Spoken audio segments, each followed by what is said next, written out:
Hello my dear student, welcome to our YouTube channel एडो skill.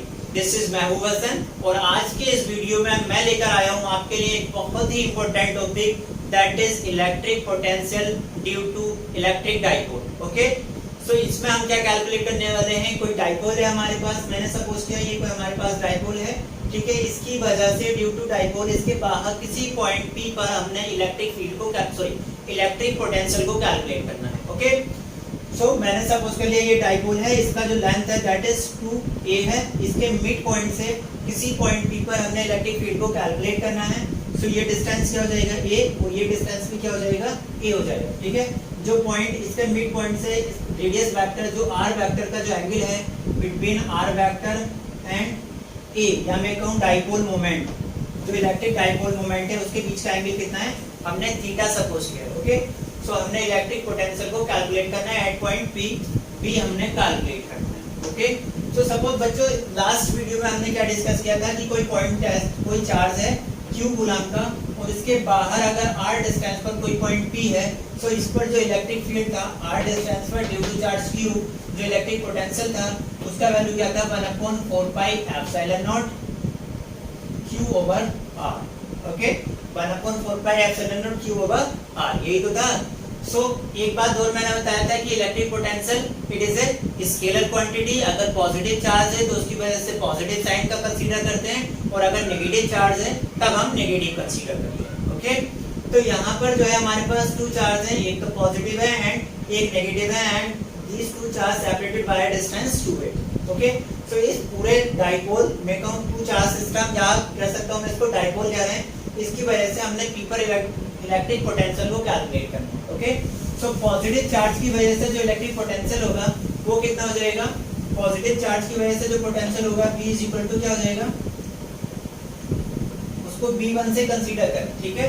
सो 1/4 pi epsilon naught q over, ये distance कितना है मैंने suppose कर लिया q से जो पॉइंट p का डिस्टेंस है दैट इज r1, तो क्या हो जाएगा r1। ओके, सिमिलरली अगर मैं नेगेटिव चार्ज की वजह से कैलकुलेट करूं, इसकी वजह से जो इस पर पोटेंशियल है पॉइंट p पर that is v2।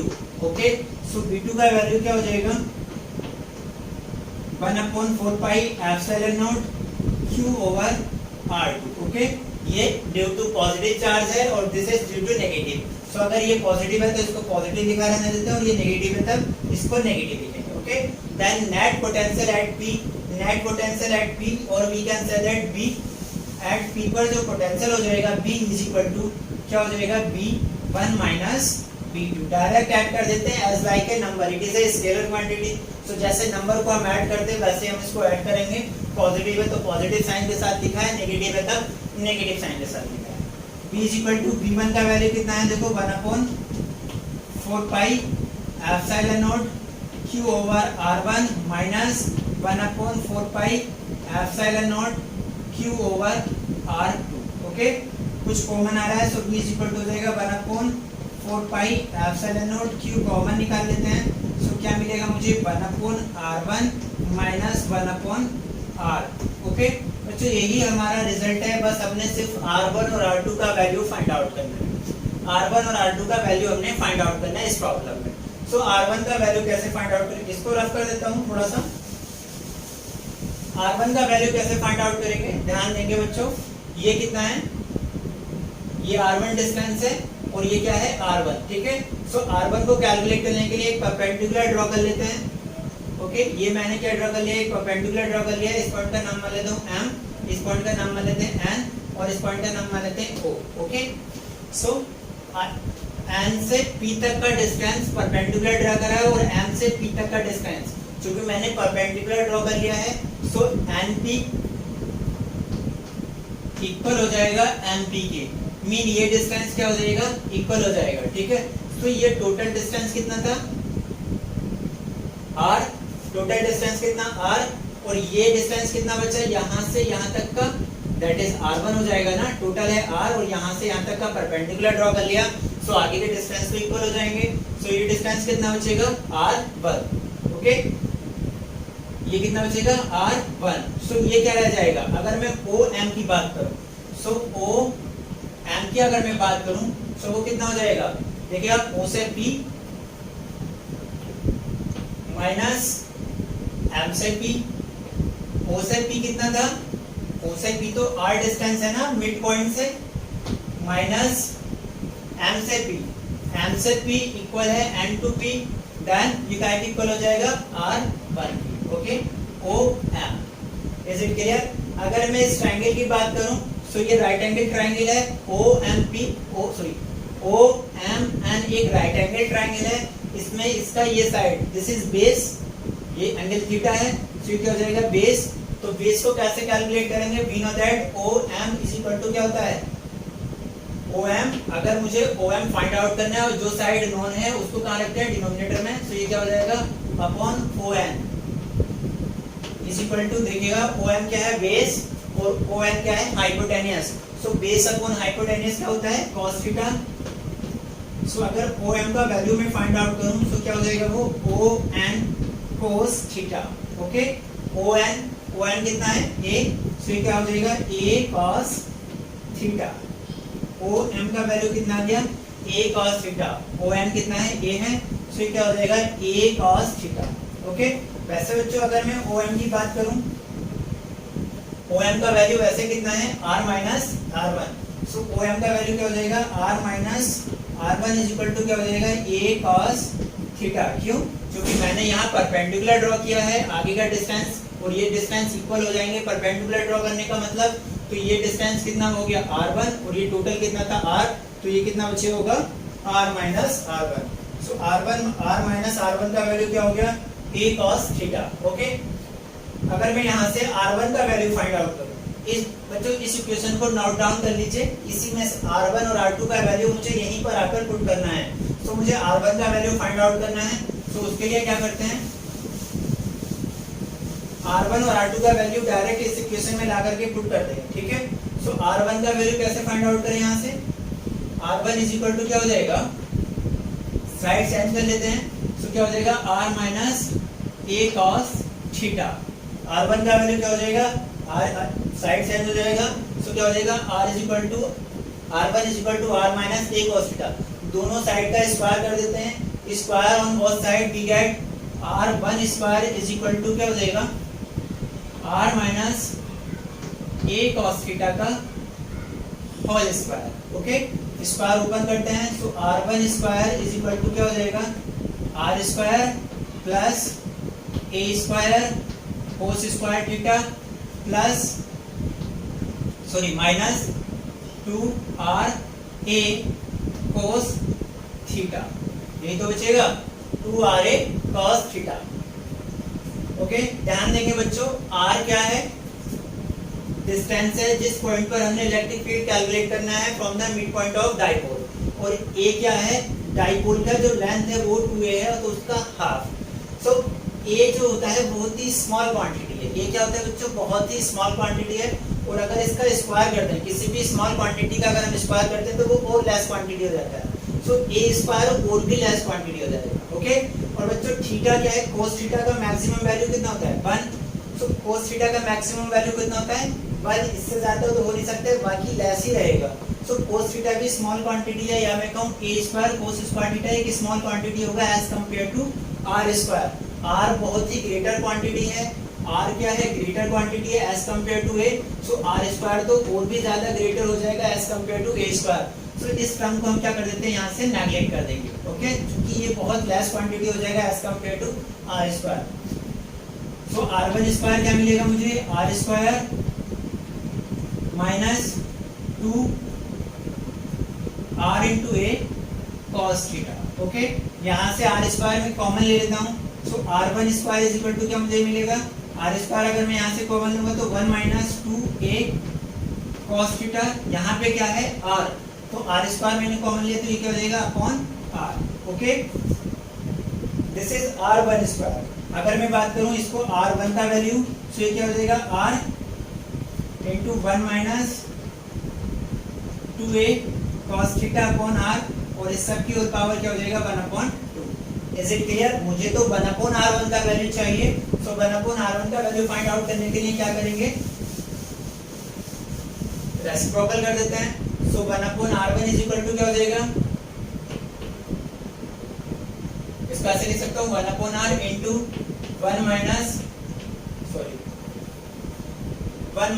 2a cos theta, 1 minus 2a cos theta upon R, और इस सब की होल पावर माइनस 1 अपॉन, ऐसा लिख सकते हैं ना, माइनस 1 हाफ था ना, जब रेसिप्रोकल करेंगे तो क्या हो जाएगा -1/2। ओके, एक बच्चों आपने थ्योरम पढ़ा होगा बाइनोमियल थ्योरम, अगर नहीं पढ़ा है तो उसको मैं आपको बता देता हूँ कि बाइनोमियल थ्योरम क्या होता है। बाइनोमियल थ्योरम क्या होता है, यहाँ देख लेते हैं।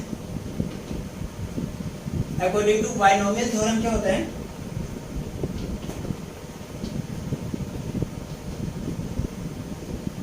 हम कोई भी फंक्शन को एक्सपेंड करते हैं, जैसे 1 प्लस एक्स की raise to whole power minus 1 plus x की पावर n, इसको अगर हम एक्सपेंड करें according to binomial theorem, it is totally mathematical part है, ठीक है। सो इसको फॉर्मूला क्या होता है ध्यान रखेंगे, जो मैथमेटिकल स्टूडेंट है वो तो मैथ में इसको स्टडी करेंगे, बट जो बायोलॉजी स्टूडेंट हैं उनके लिए थोड़ा प्रॉब्लम है, इस फॉर्मूले को आई थिंक आप 10th तक स्टडी नहीं किए।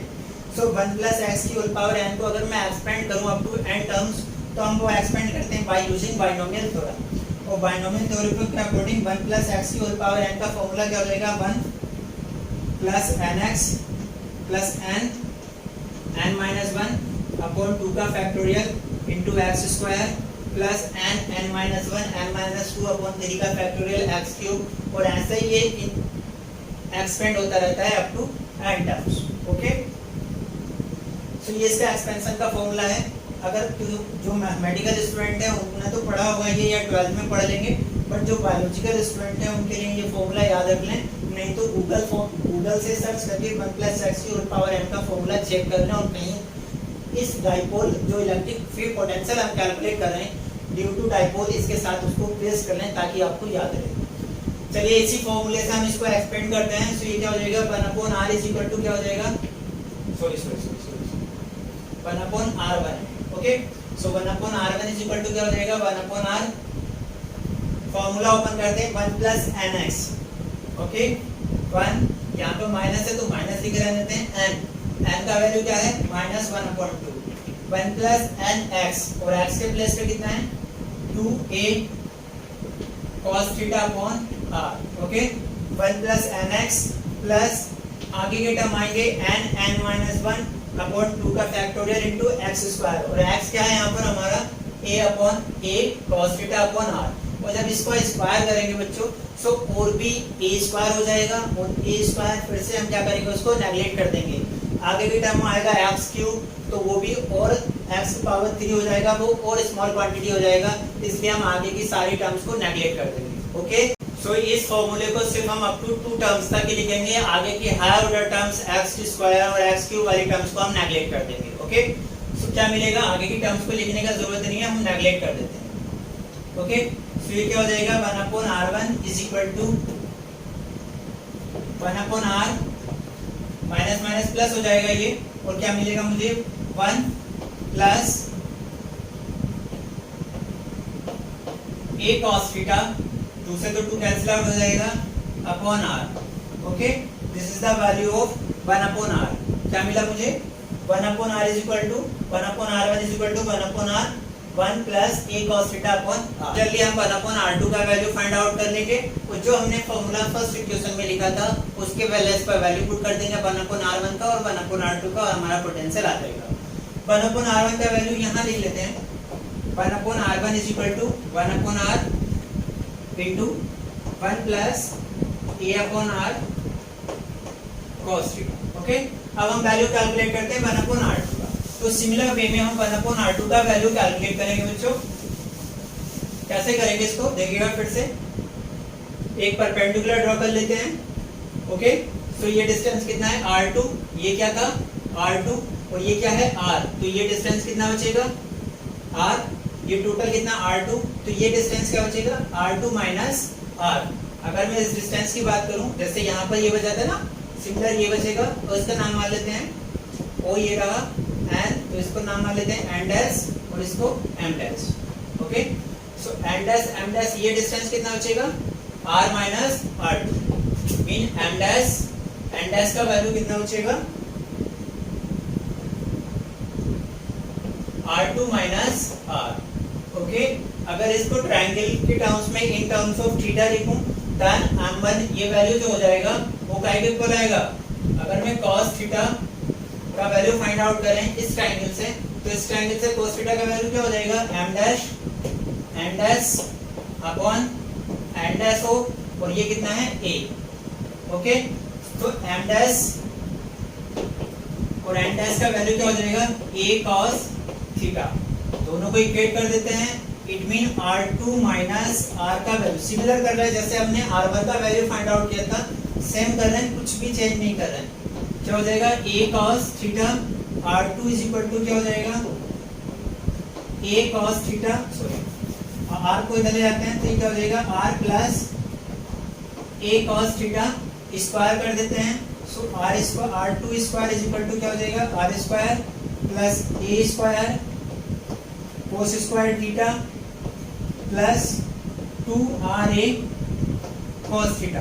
फिर वही प्रोसेस कि r जो है, ये जो है r की कंपेयर में बहुत स्मॉल है, सो इस स्क्वायर को हम नेगलेक्ट कर देते हैं। सो इस टर्म को नेगलेक्ट कर देंगे तो क्या मिलेगा मुझे, r2 square is equal to r square plus 2ra into cos theta. Okay, और आगे चलते हैं, इससे r स्क्वायर को कॉमन निकाल लेते हैं, इसको फिर रफ करना पड़ेगा, इससे फिर इसको आप हाथ के हाथ नोट डाउन करते रहिएगा। r स्क्वायर कॉमन ले लेते हैं यहाँ से, तो r2 square is equal to, अगर मैं r स्क्वायर यहाँ से कॉमन निकाल लेता हूँ, सिमिलर वे है इसलिए मैं बहुत तेज कर रहा हूँ। तो क्या हो जाएगा 1 प्लस, यहाँ तो r नहीं है ना, r स्क्वायर नहीं है, तो ये क्या हो जाएगा 2a, क्या हो जाएगा 2a cos theta upon r। Okay, मुझे तो 1 अपॉन r2 का वैल्यू चाहिए, तो इसका वैल्यू कैलकुलेट कर लेते हैं। r2 इज इक्वल टू क्या हो जाएगा, r into 1 plus 2a cos theta upon r, और इस सब का होल पावर 1 अपॉन 2। मुझे तो 1 अपॉन r2 का वैल्यू चाहिए, तो 1 अपॉन r2 के वैल्यू के लिए क्या करेंगे, 1 upon r2 is equal to क्या हो जाएगा, 1 अपॉन r इंटू, इसको क्या लिख सकता हूँ मैं, 1 plus 2a cos theta upon r, और इस सब की whole power minus 1 upon 2। Again binomial theorem से एक्सपेंड करेंगे और हायर ऑर्डर टर्म को नेगलेक्ट कर देंगे। ओके, सो ये क्या हो जाएगा, 1 upon r2 is equal to क्या हो जाएगा, 1 अपॉन r इंटू 1, क्या होता है 1 प्लस x की होल पावर का n का फॉर्मूला क्या होता है, 1 प्लस x की होल पावर n का फॉर्मूला होता है 1 प्लस nx, प्लस आगे के हायर ऑर्डर टर्म आएंगे उनको हमने नेगलेक्ट करना है, सिर्फ हमें nx तक ही चाहिए। सो 1 प्लस n के प्लेस पे कितना इस बार माइनस 1/2, 1 अपॉन 2, ठीक है। और ये क्या हो जाएगा x के प्लेस पे कितना है 2a cos theta upon r। Okay, बाकी आगे के हायर ऑर्डर टर्म आएंगे उनको नेगलेक्ट कर देते हैं, सिर्फ यहीं तक लिखते हैं, 2 से 2 कैंसिल आउट हो जाएगा। सो 1 अपॉन r2 का वैल्यू क्या आ जाएगा, 1 upon r into 1 minus a cos theta upon r। जैसे r1 का वैल्यू आया था, यहाँ पर प्लस साइन आया है, यहाँ पर माइनस साइन है। सिमिलरली करके भी मैं इसको कर सकता था, बट इसको हमने 2 बार ट्राई किया, 2 बार ट्राई करा है इसको, तब क्या हो जाएगा और इजीली हमको कॉन्सेप्ट क्लियर हो जाएगा। ओके, सो 1 अपॉन r1 का वैल्यू मुझे पता चल गया, 1 अपॉन r2 का वैल्यू मुझे पता चल गया। हमने कैलकुलेट क्या कर रहे थे, पोटेंशियल, और पोटेंशियल में जो फॉर्मूला आया था वो क्या आया था, v इज इक्वल टू, क्या फॉर्मूला था बच्चों, मैंने जो बताया था आपको, किसको नोट कर लीजिए, v is equal to 1 upon 4 pi epsilon naught q into क्या था 1 अपॉन r1 और माइनस की वजह से क्या था minus 1 upon r2। Value put कर देते हैं, 1 अपॉन r1 का वैल्यू क्या आया है, सो क्या हो जाएगा q upon 4 pi epsilon not 1 upon r1 का वैल्यू पुट करते हैं, क्या हो जाएगा 1 upon r plus r square, इसका मल्टीप्लाई ही कर देते हैं। सो क्या हो जाएगा a upon r square cos theta. Okay, minus फॉर्मूले का और माइनस साइन के साथ अंदर मल्टीप्लाई कर देते हैं, तो ये क्या हो जाएगा माइनस 1 अपॉन r, और ये क्या हो जाएगा minus minus plus a cos theta upon r square. अगर इसमें किसी को कोई कंफ्यूजन है तो बच्चों इसको एक बार खुद से वैल्यू पुट करके देख लेंगे, यही आ जाएगा। 1/r से 1/r कैंसिल आउट हो जाएगा। v इज इक्वल टू क्या मिलेगा मुझे, q upon 4 pi epsilon naught. देखिएगा ये क्या बचा मुझे, a cos theta upon r square, a cos theta upon r square क्या मिलेगा, 2a cos theta upon r square. Okay, इसको ऐसे लिख सकते हैं, v is equal to 1/4 pi epsilon naught 2a cube into cos theta upon r square. Okay, लिख सकते हैं ना ऐसा। और बच्चों we know that dipole moment क्या होता है, कोई भी डाइपोल है, एक पॉजिटिव चार्ज और एक नेगेटिव चार्ज और इसके बीच का डिस्टेंस अगर 2a है, then dipole moment p is equal to क्या होता है, एक चार्ज और दोनों के बीच का डिस्टेंस। ठीक है, सो यहाँ पर डाइपोल मोमेंट क्या हो जाएगा, p is equal to 2a cube. Okay, so 2a cube को मैं रिप्लेस कर देता हूँ डाइपोल मोमेंट से, so p is equal to हो जाएगा मेरा 1/4 pi epsilon naught p cos theta upon r square. Okay, p cos theta upon r square. Okay, इसको मैं ऐसे लिख सकता हूँ in terms of dot product. यही फॉर्मूला है ड्यू टू डाइपोल, यही फॉर्मूला है due to dipole potential at a particular point p at a r distance from the mid point of the dipole. Dipole से r distance पर कोई point p है, उस पर अगर इलेक्ट्रिक डाइपोल कैलकुलेट करना है, सो उसके लिए v इज इक्वल टू हो जाएगा 1/4 pi epsilon naught p cos theta upon r square. यहाँ पर जो ये जो p है वो पॉइंट p नहीं है, ये जो p है it is dipole moment. Okay, it is dipole moment. इसको ऐसे ले सकते हैं इन टर्म्स ऑफ वेक्टर और डॉट प्रोडक्ट। बच्चों a डॉट b का फॉर्मूला क्या होता है, a dot b is equal to क्या होता है, ab cos थीटा। अब अगर आपका b जो वेक्टर है वो यूनिट वेक्टर है, सो उसको लिख सकते हैं a dot r cap unit vector है, इसका मैग्नीट्यूड कितना था 1, so हो जाएगा a cos थीटा, यही तो हो जाएगा। सिमिलरली मैं p cos थीटा को भी क्या लिख सकता हूँ, b is equal to 1/4 pi epsilon naught p dot r cap, vector p dot r cap is the unit vector in the direction of r।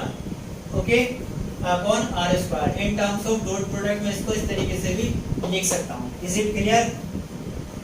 अब इसके कई सारे केस आते हैं बच्चों, इसके बहुत सारे केसेस आते हैं। फर्स्ट केस हम डिस्कस करेंगे इलेक्ट्रिक डाइपोल, ये तो किसी भी पर्टिकुलर पॉइंट कहीं पर भी है।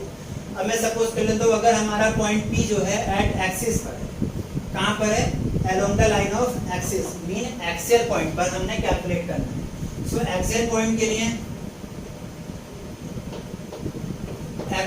लिए क्या हो जाएगा, फॉर्मूला क्या है, 1/4 pi epsilon naught p cos theta upon r square.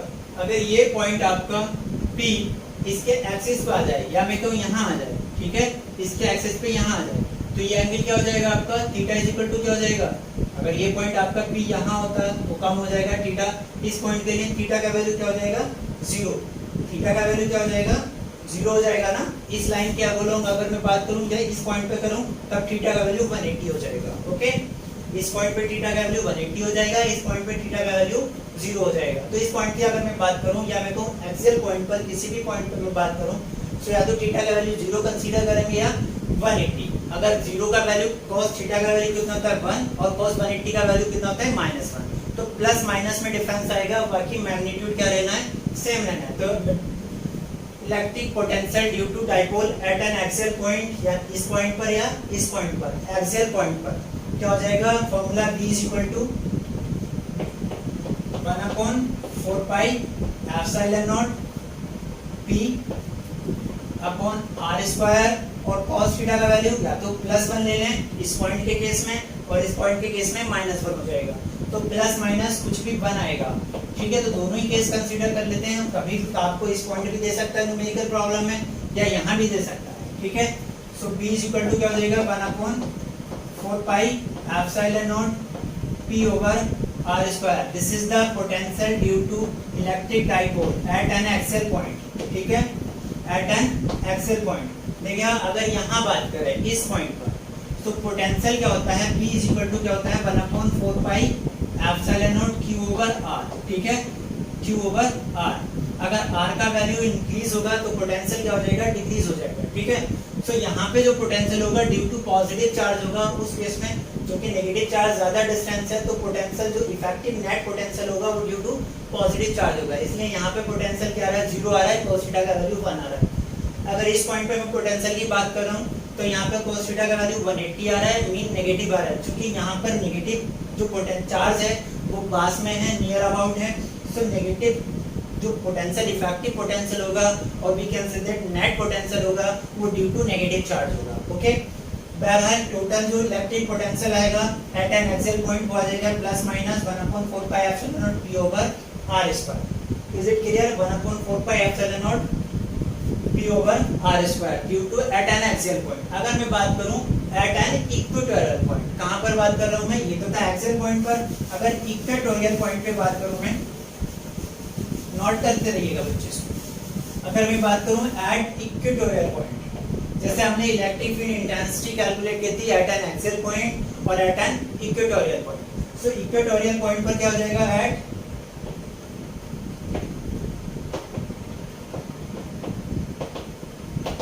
Equatorial point कहां होगा बच्चों, ये पॉइंट क्या हो जाएगा, यही तो आएगा इक्वेटोरियल पॉइंट। सो उस केस में ये जो आपका पी थीटा था वो इंक्रीज होकर के कितना हो जाएगा, 90 हो जाएगा, ये तो हो जाएगा, या ये जो थीटा था वो इंक्रीज होकर के कितना हो जाएगा आपका 90 हो जाएगा। सो उस केस में थीटा इज इक्वल टू क्या हो जाएगा 90, और जो इलेक्ट्रिक पोटेंशियल V का वैल्यू था वो कितना था 1/4 pi epsilon naught P cos theta upon R square. So उस केस में जब मैं बात कर रहा हूँ इक्वेटोरियल पॉइंट की, then theta is equal to क्या हो जाएगा 90। सो cos 90 का वैल्यू कितना हो जाएगा, यहाँ से अगर मैं बात करूँ cos theta is equal to हो जाएगा cos 90, और cos 90 होता है बच्चों 0। सो इसका वैल्यू क्या हो जाएगा 0, मीन इक्वेटोरियल पॉइंट पर जो पोटेंशियल हो जाएगा वो कितना हो जाएगा 0, ओके। तो देखिए हमने दो केस डिस्कस किए। एक्सियल पॉइंट पे जो पोटेंशियल था वो था 1/4 pi epsilon naught P over R square, cos theta का वैल्यू 1 हो गया था, और जो इक्वेटोरियल पॉइंट पर था वो था 0, कितना आ गया 0। इसके अलावा जो इसमें एक मोस्ट इम्पोर्टेंट जो अच्छी बात है वो ये है कि अगर आपके पास सिंगल चार्ज है, ध्यान देंगे, अगर आपके पास सिर्फ और सिर्फ एक ही पॉइंट चार्ज है तो उसकी वजह से इलेक्ट्रिक पोटेंशियल है वो क्या फॉर्मूला होता है, electric potential due two point charge, कोई चार्ज Q है उसकी वजह से जो इलेक्ट्रिक फील्ड पोटेंशियल होता है किसी भी पॉइंट पर P पर वो क्या होता है 1/4 pi epsilon naught Q over R। But dipole के किसी पॉइंट पर जो पोटेंशियल आ रहा है, मीन यहाँ पे जो पोटेंशियल है वो इनवर्सली प्रोपोर्शनल है 1/r के, but in case of dipole वो जो इनवर्सली प्रोपोर्शनल है 1/r स्क्वायर, ओके। दोनों में यही डिफरेंस है। Is it clear? I hope बच्चों आपको इलेक्ट्रिक डाइपोल के पोटेंशियल रिलेटेड सारी प्रॉब्लम आप जो आज का मेरा वीडियो है इस लेक्चर की हेल्प से आप सॉल्व कर सकते हैं। अगर किसी को कोई डाउट्स कंफ्यूजन है so you may ask, comments box में आप हमसे इसका सॉल्यूशन भी पा सकते हैं, ओके। थैंक यू बच्चों, आई होप आपको ये वीडियो बहुत अच्छा लगा। Thank you.